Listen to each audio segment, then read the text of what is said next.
ಜ್ಞಾನೋಕ್ತಿಗಳು 4ನೇ ಅಧ್ಯಾಯ 25ನೇ ವಾಕ್ಯ. ನೆಟ್ಟಗೆ ದೃಷ್ಟಿಸು, ನಿನ್ನ ಕಣ್ಣುಗಳು ನಿನ್ನ ಮುಂದೆಯೇ ಇರಲಿ. ಈ ವಾಕ್ಯದಲ್ಲಿ ನಮ್ಮ ದೃಷ್ಟಿಯ ಕುರಿತಾಗಿ ತಿಳಿಸಿ ನುಡಿದಂಥ ಸಂಗತಿಗಳನ್ನು ವಿವರಿಸಲಾಗಿದೆ. ನೋಡುವಂಥ ಸಮಯದಲ್ಲಿ ಅನೇಕರ ಜೀವಿತವನ್ನು ನೋಡುವಾಗ ಅನೇಕರು ಒಳ್ಳೆಯ ತೀರ್ಮಾನಗಳನ್ನು ಮಾಡುತ್ತಾರೆ, ಒಳ್ಳೆಯ ಕಾರ್ಯಗಳನ್ನು ಪ್ರಾರಂಭಿಸುತ್ತಾರೆ. ಆದರೆ ಮಧ್ಯದಲ್ಲಿ ಎಲ್ಲವೂ ಕೂಡ ನಿಂತು ಹೋಗುತ್ತದೆ. ಅವರು ಅದನ್ನು ಮುಂದುವರಿಸುವುದಕ್ಕೆ ಆಗುವುದಿಲ್ಲ. ಕಾರಣ ಅವರ ದೃಷ್ಟಿ ಅವರು ಯಾವುದನ್ನು ಹೊಂದಬೇಕು ಎಂಬುದಾಗಿ ತೀರ್ಮಾನಿಸಿದ್ದಾರೋ ಅದರ ಮೇಲೆ ಸ್ಥಿರವಾಗಿ ಎಡಕ್ಕೋ ಬಲಕ್ಕೋ ಇಲ್ಲ ಬೇರೊಂದು ವಿಷಯಕ್ಕೋ ತಿರುಗಿ ಬಿಡುತ್ತದೆ. ಆಗ ತಾವು ಗುರಿ ಇಟ್ಟಂತ ವಿಷಯದಿಂದ ಸುಲಭವಾಗಿ ಹಿಂಜಾರಿ ಬಿಡುತ್ತಾರೆ. ಅಂದುಕೊಂಡದ್ದು ಆಗುವುದಿಲ್ಲ, ತೀರ್ಮಾನದಲ್ಲಿ ನೆಲೆಗೊಂಡಿರುವುದಕ್ಕೆ ಆಗುವುದಿಲ್ಲ, ಜೀವಿತವು ಉದ್ಧಾರವಾಗುವುದಕ್ಕೆ ದೊಡ್ಡ ತಡೆಗಳು ಉಂಟಾಗುತ್ತವೆ. ಆದ್ದರಿಂದ ನಾವು ಏನಾಗಬೇಕೆಂಬುದಾಗಿ ತೀರ್ಮಾನಿಸಿದ್ದೇವೋ, ಯಾವುದನ್ನು ಹೊಂದಬೇಕೆಂಬುದಾಗಿ ತೀರ್ಮಾನಿಸಿದ್ದೇವೋ, ಯಾವ ಗುರಿಯನ್ನಿಟ್ಟುಕೊಂಡಿದ್ದೇವೋ ಅದರ ಮೇಲೆ ನಮ್ಮ ದೃಷ್ಟಿ ಸ್ಥಿರವಾಗಿರಬೇಕು.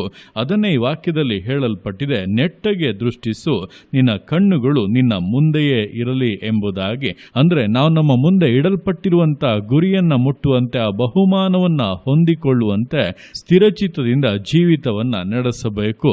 ಪೇತ್ರನ ಜೀವಿತದಲ್ಲಿ ನೋಡುವಾಗ ಯೇಸು ಕ್ರಿಸ್ತನು ನೀರಿನ ಮೇಲೆ ನಡೆದು ಬರುತ್ತಾ ಇರುವುದನ್ನ ಕಂಡು ಅವನು ಕೂಡ, ಸ್ವಾಮಿ ನಾನು ಕೂಡ ನೀರಿನ ಮೇಲೆ ನಡೆದುಕೊಂಡು ಬರುವಂತೆ ಅಪ್ಪಣೆ ಕೊಡೆಂಬುದಾಗಿ ಕೇಳಿದನು. ಯೇಸು ಕ್ರಿಸ್ತನು ಅಪ್ಪಣೆ ಕೊಟ್ಟ ನಂತರ ಅವನು ಕೂಡ ದೋಣಿಯಿಂದ ಇಳಿದು ಯೇಸು ಕ್ರಿಸ್ತನ ಕಡೆಗೆ ಬರುವುದಕ್ಕೆ ಪ್ರಾರಂಭಿಸಿದನು.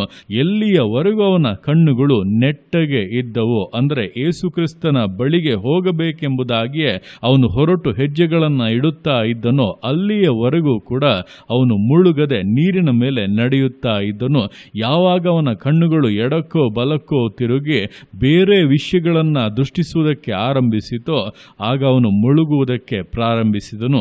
ಇದೇ ಪ್ರಕಾರವಾಗಿ ಜೀವಿತಗಳು ಕೂಡ ನಮ್ಮ ಮುಂದೆ ಇಡಲ್ಪಟ್ಟಿರುವಂತಹ ಗುರಿಯನ್ನ ಹೊಂದುವಂತೆ, ನಮಗಾಗಿ ನೇಮಿಸಲ್ಪಟ್ಟಿರುವಂತಹ ಕಾರ್ಯಗಳನ್ನು ಹೊಂದುವಂತೆ ನಾವು ಸ್ಥಿರವಾಗಿ ಅದರ ಮೇಲೆ ದೃಷ್ಟಿಯನ್ನ ಇಟ್ಟು ಜೀವಿತವನ್ನು ನಡೆಸಬೇಕು. ಇಲ್ಲವಾದರೆ ನಮ್ಮ ಜೀವಿತವು ಮುಳುಗಿ ಹೋಗುತ್ತದೆ.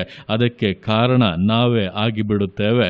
ಆದ್ದರಿಂದ ಈ ದಿವಸ ನಿಮ್ಮನ್ನ ಪರೀಕ್ಷಿಸಿಕೊಳ್ಳಿ. ನೀವು ಇದುವರೆಗೂ ಹೊಂದಬೇಕೆಂಬುದಾಗಿ ಪ್ರಯತ್ನಿಸಿದಂಥ ಆಸೆ ಪಟ್ಟಂಥ ಅನೇಕ ಕಾರ್ಯಗಳನ್ನು ಹೊಂದುವುದಕ್ಕೆ ಸಾಧ್ಯವಾಗಿಲ್ಲ. ಕಾರಣ ಏನೆಂದರೆ ನಿಮ್ಮ ದೃಷ್ಟಿ ನೆಟ್ಟಗಿರಲಿಲ್ಲ.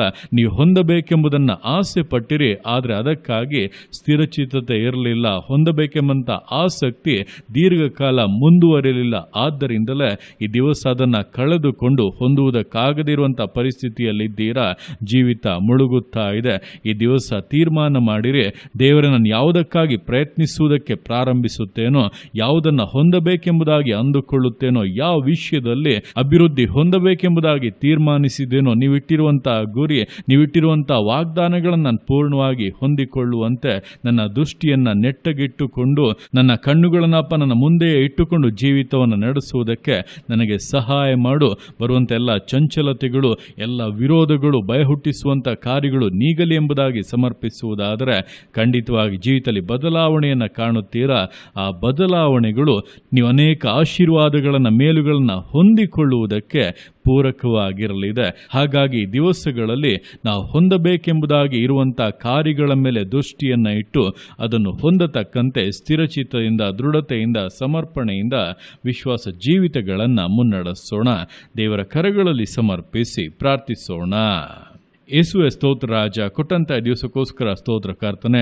ಈ ದಿವಸ ನಿನ್ನ ಕರಗಳಲ್ಲಿ ಸಮರ್ಪಿಸ್ತಾನೆ. ಪ್ರತಿಯೊಂದು ಜೀವಿತಗಳನ್ನು ನೀನು ಆಳ್ವಿಕೆ ಮಾಡು, ಬಲಪಡಿಸು ಕರ್ತನೆ. ಹೌದಪ್ಪ, ನೆಟ್ಟಗೆ ದೃಷ್ಟಿಸು, ನಿನ್ನ ಕಣ್ಣುಗಳು ನಿನ್ನ ಮುಂದೆಯೇ ಇರಲಿ ಎಂಬುದಾಗಿ ನೀವು ಕೊಟ್ಟಿರುವಂಥ ಆಲೋಚನೆಯನ್ನು ನಾವು ಸ್ವೀಕರಿಸಿಕೊಂಡಿದ್ದೇವೆ.